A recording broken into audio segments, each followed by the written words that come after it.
Hello, हाय, नमस्कार। मैं विमलेश कुमार, आप सभी का स्वागत साइंस विद विमलेश चैनल में। आज क्लास 10th के लिए जो है कि बहुत ही मोस्ट इम्पॉर्टेंट हम कह सकते हैं, आनुवांशिकता चैप्टर से रिलेटेड जो टॉपिक है मेंडल के नियम कह सकते हैं, मेंडलवाद भी बोल सकते हैं। इसमें मेंडल ने जो है कि 3 नियम दिए। 3 नियम को एक एक करके बारी बारी से पढ़ेंगे और समझेंगे। ठीक है, अपने डाउट को क्लियर करते हुए चलेंगे। ठीक है, तो सबसे पहला जो नियम था मेंडल ने दिया प्रभाविता का नियम। तो प्रभाविता का नियम थोड़ा सा यहाँ पे मैंने डिस्कस किया इसके बारे में, तो आओ देखते हैं। कह रहा प्रभाविता का नियम, जब दो विपरीत लक्षणों वाले जनकों के बीच में या पादपों के बीच में क्रॉस करवाया जाता, संकरण करवाया जाता, संकरण करवाया जाता है, तो F1 पीढ़ी में जो संतानें उत्पन्न होती हैं सभी संकर लंबे होती हैं। सारी संतानें संकर लंबी होती हैं, हम कह सकते हैं, जिसमें कैपिटल टी प्रभावी होता है, स्मॉल टी अप्रभावी होता है। प्रभावी और अप्रभावी को हम इस प्रकार से कह सकते हैं, जो हम पैंट्स पहनते हैं, पैंट पहनते हैं, जींस के पैंट पहनते हैं, पैंट के जो अंदर का भाग होता है वो अप्रभावी हो सकता, होता तो है लेकिन अपनी अभिव्यक्ति को प्रदर्शित नहीं कर सकता। ठीक उसी प्रकार से जो बाहर का, जिसका जो बाहर का भाग होता है वो प्रभावी होता है, वो अपनी अभिव्यक्ति को दिखा सकता है। ठीक इसी प्रकार से संकर पौधे होते हैं जिसमें लंबेपन का कारक प्रभावी और बौनेपन का कारक अप्रभावी होता है, और ये सारे पौधे लंबे होते हैं। तो आशा करते हैं कि ये समझ में आया होगा। तो हम कह सकते हैं कि जब दो विपरीत कैरेक्टर वाले पौधों के बीच में संकरण कराया जाता है, तो F1 पीढ़ी मतलब प्रथम संतानी पीढ़ी, प्रथम संतानी पीढ़ी, संकर लंबे पौधे प्राप्त होते हैं। ये था प्रभाविता का नियम, जिसमें लंबेपन का कारक प्रभावी, बौनेपन का कारक अप्रभावी। क्रॉस पूछ लेता है कभी कभी, तो क्रॉस आओ देख लिया जाए। कैपिटल टी, स्मॉल टी, इनके बीच में क्रॉस का ये लंबा है पौधा, लंबेपन का पौधा, लंबा पौधा हम कह सकते हैं, लंबा पौधा। ये बौना पौधा, बौना पौधा। इनके बीच में जब क्रॉस कराया गया, देखते हैं क्या बनता है।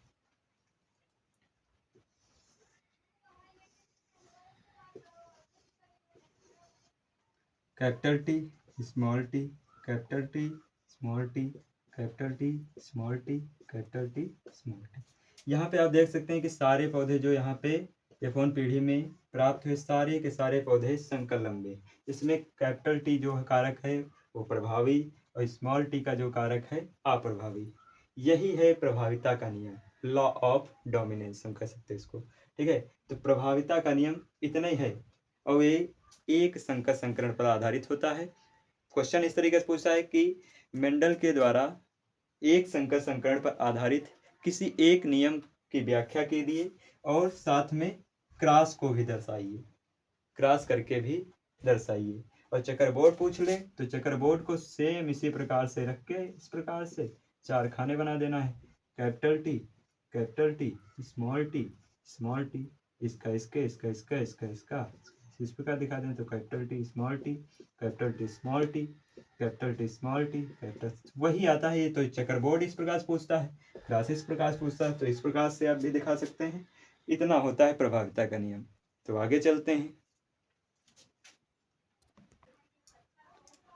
अगला नियम जो मेंडल ने प्रतिपादित किया था वो युग्मक की शुद्धता का नियम था। इसको पृथक्करण का नियम भी बोलते हैं।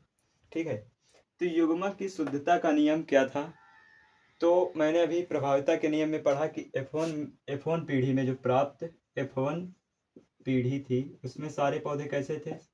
संकर पौधे थे, संकर लंबे पौधे थे, संकर लंबे पौधे। तो यहीं से जो है कि कार्यक्रम शुरू हो जाता है पृथक युग्मक की शुद्धता का नियम या पृथक्करण, यानी कि F1 पीढ़ी में प्राप्त, F1 पीढ़ी में प्राप्त संकर लंबे पौधों, संकर लंबे पौधों के मध्य स्वपरागण कराने पर, स्वपरागण कराने पर स्वपरागण कराया जाता है। कराने पर उत्पन्न संतानों के मध्य संतानों में एक निश्चित अनुपात होता है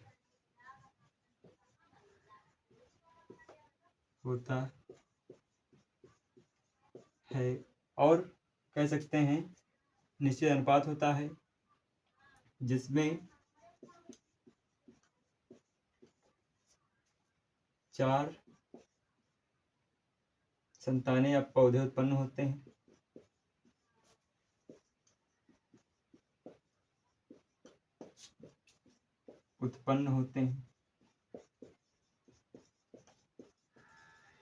जिनका अनुपात क्या होता है?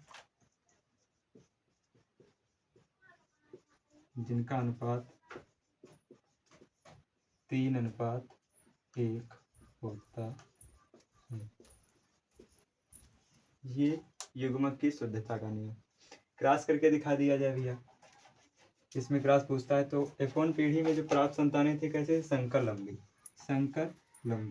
तो capital T small T, capital T small T, जब इनके बीच में क्रॉस करवाया जाता है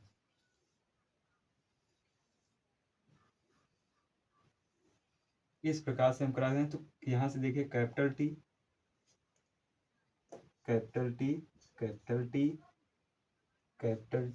small T, capital T small T. अब यहाँ पर देख रहे होंगे कि यहाँ पर ये शुद्ध लंबा क्या हो जाएगा? शुद्ध लंबा, शुद्ध बौने, ये कहते हैं संकर लंबे, ये हो जाएगा शुद्ध बौना,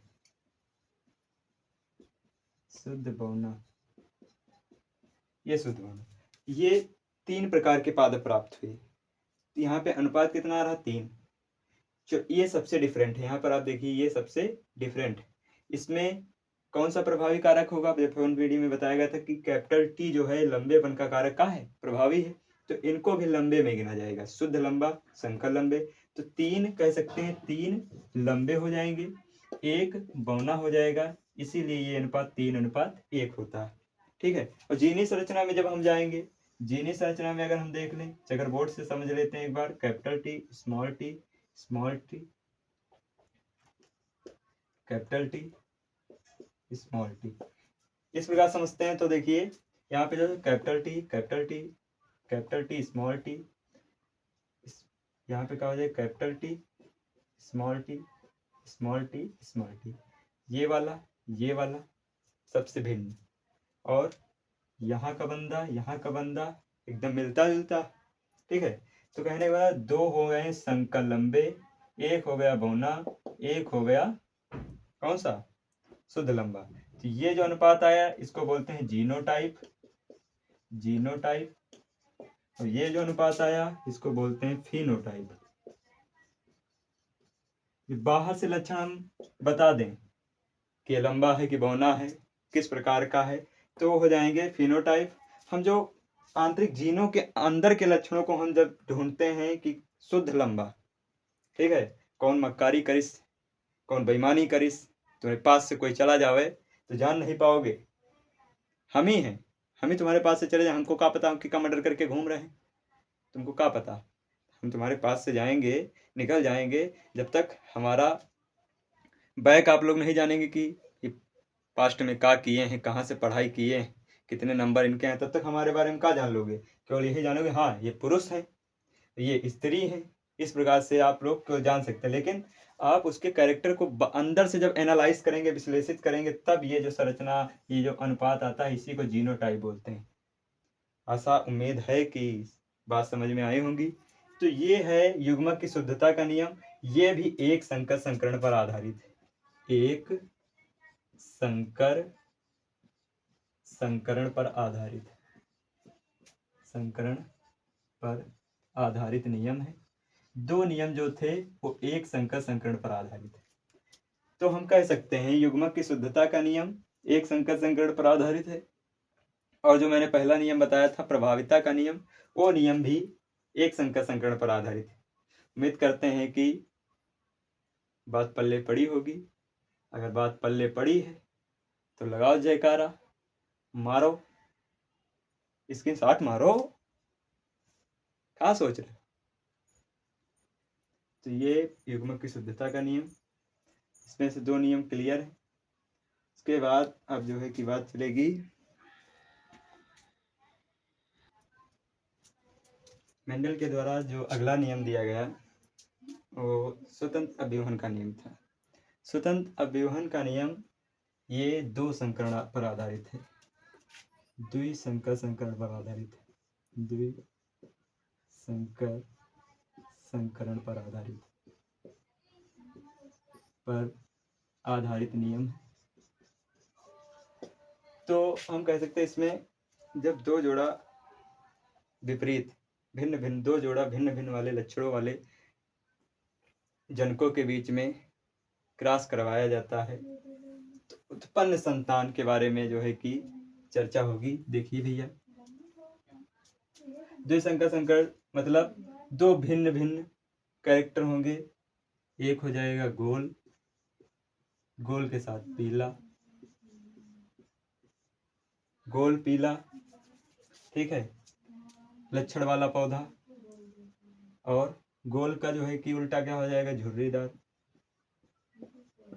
झुर्रीदार, और पीले का हरा। इनके बीच में जब क्रॉस करवाया जाता है तो उत्पन्न जो संतानें होती हैं,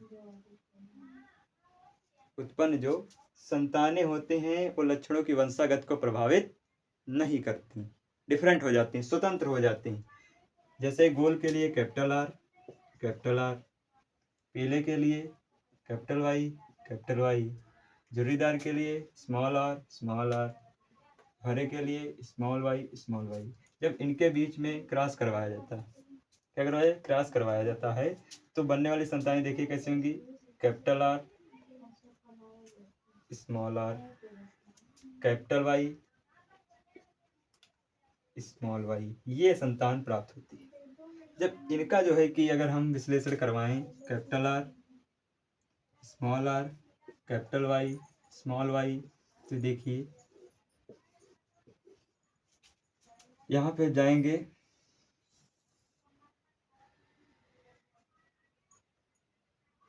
कैपिटल आर, कैपिटल वाई, और जो है कि थोड़ा आगे और बढ़ेंगे तो कैपिटल आर, स्मॉल वाई, ठीक है, और क्या हो जाएगा, capital R, small Y, small R, capital Y, और कैपिटल आर, स्मॉल वाई। ये जो है कि फैक्टर इधर बनते हैं, इनके बीच में क्रॉस करवाया जाता है चेकर बोर्ड का, वो जो है कि इस प्रकार से होता है 14 खाने, 16, 1 2 3 4, 2 4 4 8 4 12 4 16, ये वाले कैरेक्टर उठा करके इधर रख दिए जाते हैं, और जो सारी संतानें होती हैं जो वो इंटर के लिए इम्पोर्टेंट है, यहाँ के लिए ज़्यादा इसको पूछा नहीं, केवल यहाँ तक पूछा जाता है। द्विसंकर संकरण पर आधारित गोल व पीले, झुर्रीदार व हरे, यानी कि दो विपरीत लक्षणों वाले पौधों के बीच में जब क्रॉस करवाया जाता है तो उत्पन्न जो संतानें होती हैं स्वतंत्र होती हैं, उनकी वंशागत, लक्षणों की वंशागत को प्रभावित नहीं करती। ठीक है, सिंपल सी बात केवल याद रखना है, इसके पीछे नहीं पड़ना, केवल इतना तुमको दिमाग में बैठा लेना है कि दो जोड़ा विपरीत लक्षण, उसमें क्या था, एक जोड़ा विपरीत लक्षण था। यहाँ पर केवल थोड़ी सी बात को लेकर के चलना है, ये द्विसंकर संकरण पर आधारित है। द्विसंकर मतलब दो जोड़ी विपरीत लक्षणों का अध्ययन होगा इसमें, और जो प्रभाविता का नियम था और उसके पृथक्करण का नियम था वो एक संकर संकरण पर आधारित था। ठीक है, ये सारी चीजें हैं, इसके बारे में थोड़ा जानकारी कायदे से ले लेना है, और पेपर में इन तीनों नियमों से रिलेटेड कोई ना कोई क्वेश्चन बन ही जाता है। ठीक, क्लास में बस इतने दिखा देना है, ज़्यादा परेशान नहीं होना। ठीक,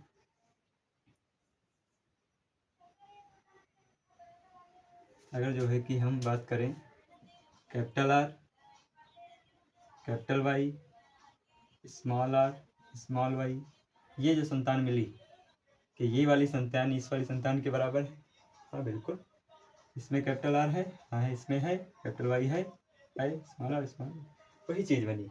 ठीक है, तो ये क्रॉस के द्वारा ही संभव होता है। अगर संभव हो इसका जब जो है कि स्वपरागण करवा दिया जाता तो अभी जो संतानें बनी थी वो बन जाएगी। लेकिन 2 जोड़ा लक्षण होने चाहिए, गोल के साथ पीला, झुर्रीदार के साथ हरा। ठीक है, ये सारी चीज़ें शुरुआत में भी मैंने बताई थी, एक संकर संकरण, द्विसंकर संकरण, लोग जाके पहली वीडियो भी देख सकते हैं। कोई डाउट हो तो भैया बताइए, और मिलते हैं अगले वीडियो में, तब तक के लिए बने रहिए हमारे साथ। हाँ, वीडियो अच्छी लगी हो तो लाइक कमेंट शेयर धगाधक मारें। ठीक है।